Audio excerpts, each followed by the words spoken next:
Hello and welcome back, everybody. As always, thank you so much for listening. I truly appreciate you. I am just ranting here with my comics, and this actually does help me come up with any theories that I would have probably missed if I would have just shut the comics and didn't think about them again. So honestly, this is more for me than it is for you, but I'm glad to be able to help out wherever I can. But today, Manny reads Seven Secrets number 9, and it's just I feel like Tom Taylor is just working 24/7. He's nonstop because this is another book under his belt, and it's amazing, and it just gets better. And this one right here is just nothing happens. Nothing happens in this book. I mean, things happen at the end, but I'm talking about like action wise, nothing to keep you um, constantly entertained, right? But it's just so smart. I don't know how else to put it. This is a great book, and let me just get into it. But before I do that, talk about this cover here. It's mostly red, just like his Nightwing book. Honestly, I wonder if that was intentional or not because it's two different artists. But either way, we see Amon, Amon, Amon. I want to say Amon. I think that's the best way to say his name. Amon here, he's standing in front of the council. The council shadowed, and above, I didn't notice this the first time while reading it, but above you see like this kind of demon like figure. He's got teeth showing, eyes glowing. You got chains going up to it. So it does pertain to what's going to happen in this book a small bit. Um, but it's a pretty good cover as always. The cover artist does a great job on this. I'm not 100% sure if that's Daniel Nicuolo on the art as well for the cover. It looks like it though, so I'm gonna say it's him. If I'm wrong, I'm so sorry. But anyways, moving into the actual storyline, we start off with Eva asking Milani to grab one of the people that attacked them. She wants to question them, see what they know, maybe find out where the seekers are. Um, but unfortunately, all she finds out is that the seekers are basically what she gathers is that they're scared, and so they have outsourced uh, for grunts, I guess you could say. This is the people that she got right now. They were MI6, so they know nothing about like this whole secret world. They may know a bunch of secrets, but they don't know about this Seven Secrets organization or anything like that. Um, she does mention that there may be a traitor among them. She says uh, the driver Xing Ching, she's the only one that knows where they're going.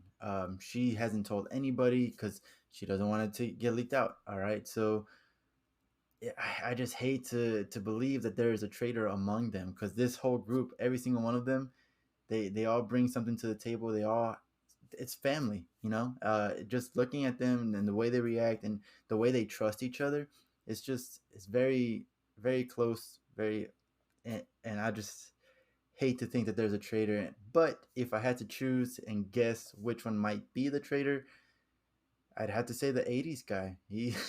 I don't know his name, and they didn't say it in the last chapter, and I'm too lazy to go into my books back here and get the last chapter, the last issue. But that '80s guy, he's just something.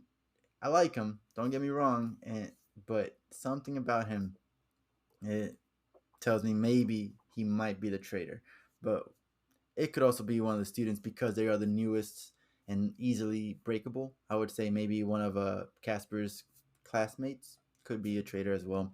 I think the obvious out of among them would be the big bully guy, but I don't think it'll be him. Um, as soon as they arrived to where they were going, it's called the Chateau de Grand Val. That's my best French accent. Uh, that place is where they set up camp, they rest, and for many of them, this is the first actual rest where they can grieve the fact that they just lost the first keeper. Um, that they've just been going nonstop ever since the Seekers attacked, and so this is their first moment to actually breathe, and they are taking advantage of that. So this is a good moment for them, and we leave them there, and we move on to Amon. I already forgot how to say his name. Now Amon, he's been released from his prison, and he basically wants to talk to the council members, and he looks pretty pissed off. Then there's like this couple of guard members there. They're like, hey, they don't want to talk to you. Just go back off. And he's like, just let me through, and it's not gonna be an issue. And so he attacks, they attack. It's a whole page spread of their skills. Unfortunately, he's more skillful, and so he takes them down easily. But one does get behind him, puts a gun in his head, and he basically says, enough people have died. Don't be another. And I mean, he intimidated him. Did a good job. The guy just put his gun down, said all right, and left. So Amon goes into this council room, and we get I think one, two, I think it's five members.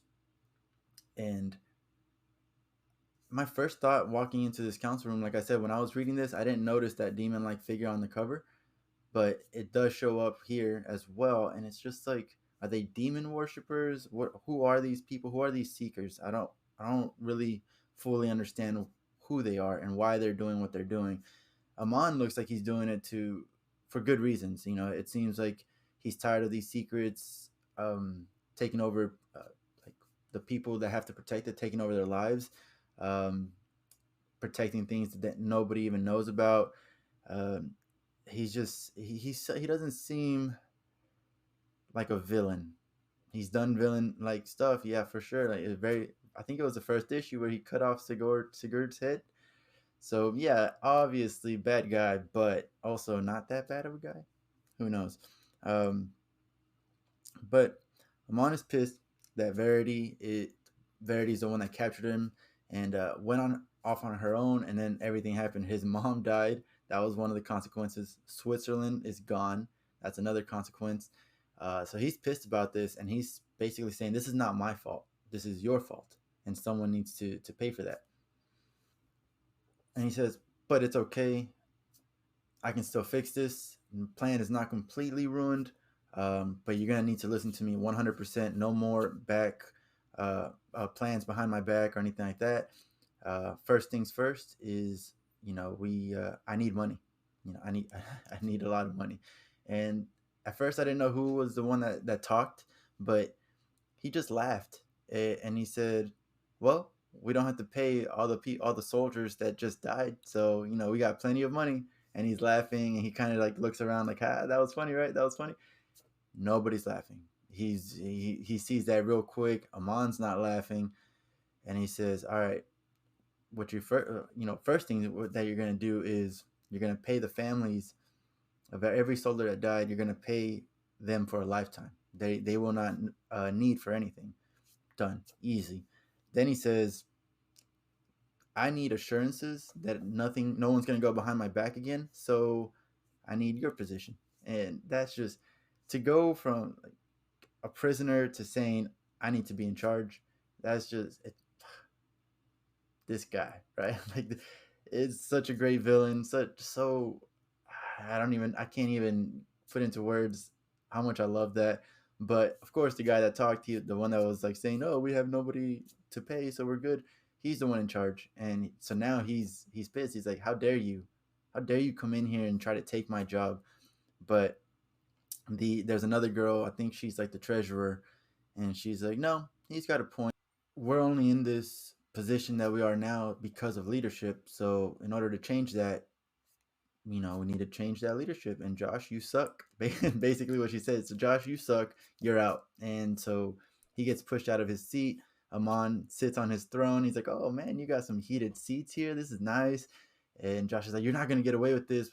Blah blah blah. And then while he's talking, whatever, saying whatever he needs to say, Amon says, "My last thing that I need to continue my plan is anyone who was involved in Verity's plan to backstab me needs to die. Any soldiers, anyone." And the treasurer, she says, "Done, easy," and pulls out a gun and kills Josh right there. Just cold blooded. It was such a great scene. Honestly, I can just imagine this if it ever got like a live action or an animated TV show or anything like that. This is gonna be a great scene. Um, but It's just that's it. That's all I have to really say about that. That's great job. Great job on Tom Taylor creating this villain that just goes, like I said before, he goes from prisoner to head guy in charge. Awesome. Oh, and he also, they ask him like, hey, so what's your first step? How are you gonna, how are you gonna go to other countries and have them listen to us? Because he says he's gonna talk to a bunch of world leaders, and he says, easy. This mistake, we can use this as a what's it called, leverage. And he says they don't know how Switzerland is gone. For all they know, we did it, right? So I'm gonna let them think that. I'm not gonna correct them, and I'm gonna say my threats. And if they don't listen, then they'll follow the steps of Switzerland. So that's pretty smart. We go back to Eva and the rest of the keepers and the holders, right? They lost their first keeper, so first order of business is we gotta replace the first keeper, and the one who can't talk, she says she'll do it. She'll bear that burden and doesn't want anybody else to do it. And while everybody is appreciative of that, that's very selfless of her. They say no, we're gonna take a vote. This is not gonna be a dictatorship, basically. Um, and they don't want to put that burden on anybody, just force it on them, right? So they take a vote, and it's unanimous. Eva is going to be the first keeper, and she's like, well, how'd you guys get to that decision? And that guy from the 80s, he's like, well, you're a pretty good leader, you're already taking charge, and you've proven your loyalty. Like, I mean, look at Casper. You gave him up for the organization, and he didn't turn out half bad, right? And Casper's in the background, like they're just talking about him as if he's not there. And the artist does a great job here of like Casper's face, just like he's trying to hide his emotions or whatever. Like, oh, I didn't hear that. That's fine, whatever. Uh, but they give her that, and then so she starts to become the first keeper. She needs to know all these secrets. So everyone starts showing her the secrets. The ones that can't show the secret, like the first, or I don't know if it was the first secret. It was the first secret revealed, but I don't know if it was the first secret. But you can't just open that, right? So some people would tell her what's inside. Other people showed her. She had some good moments with others, and for the way they kept the secrets. And then finally, the last one is the guy with the plague mask, and he says, first of all, don't scream. And she's like, well, that's a great way to start. And he takes off his mask, and it's Sigurd, and she said her reaction is just what the actual, and then she says, f word, whatever. But I don't think that's Sigurd. It's a great little cliffhanger. I can't wait to read number 10, but I don't think that's him. There's many theories that I've heard. I think it's most likely just like a, because we've seen the little dimensional beings and stuff. I'm thinking it's gonna be like a dimensional being that looks like him, or maybe it's some. I hate this, but maybe it's like those aliens that say, "I come in the form of what you would relate to, what would less freak you out." That's what I think. But I have seen some other um, theories. I was watching Two Fat Guys Pool List on YouTube here. You should definitely check them out. Give them a subscribe, follow them on Instagram as well. They do some cool stuff. But anyways, one of the commenters on their videos were saying that it could be a twin. It could be that the secret is resurrection, and Amon's actually using him as a as the traitor of the group, and that would make sense. Now we found out the traitor. So like Amon killed him, brought him back, put him into the group, and no one would know because he's got that mask, right? So that's a pretty good theory. I like that one. I really like the twin theory as well. And there was one more theory that I can't think of off the top of my head at the moment. But I mean, it could be anything, and it could be simply that it is him, and he just didn't actually die, but we saw his head get cut off. I don't know. That's crazy. I loved it. I give this book is a 9 out of 10. Uh, Amon is definitely the highlight of this. He's just an amazing villain. I love him. Um, the positives here is that I like that our heroes get some rest. Um, Again, Amon is a great villain. Eva and Sigurd, that whole scene is crazy. I didn't expect it at all. The only negative I have for this is that it ended, right? So it's great storytelling. I loved it one last time. And yeah, that's Seven Secrets. That's it right there. If you have any theories on what you think, if you think that's Sigurd or not, let me know. As always, make sure you subscribe, follow, share with your friends. I do have this on podcasts across, iHeart Radio, Google, Apple, Spotify, all those beautiful things that you can go check them out. Stitcher is another one. Um, yeah, check that out. Check out my Instagram as well for other comic content. uh, I've been slacking on it lately with the comic content in Instagram, but I'm gonna pick it back up. So either way, as always, thank you for listening and thank you for watching. See you later.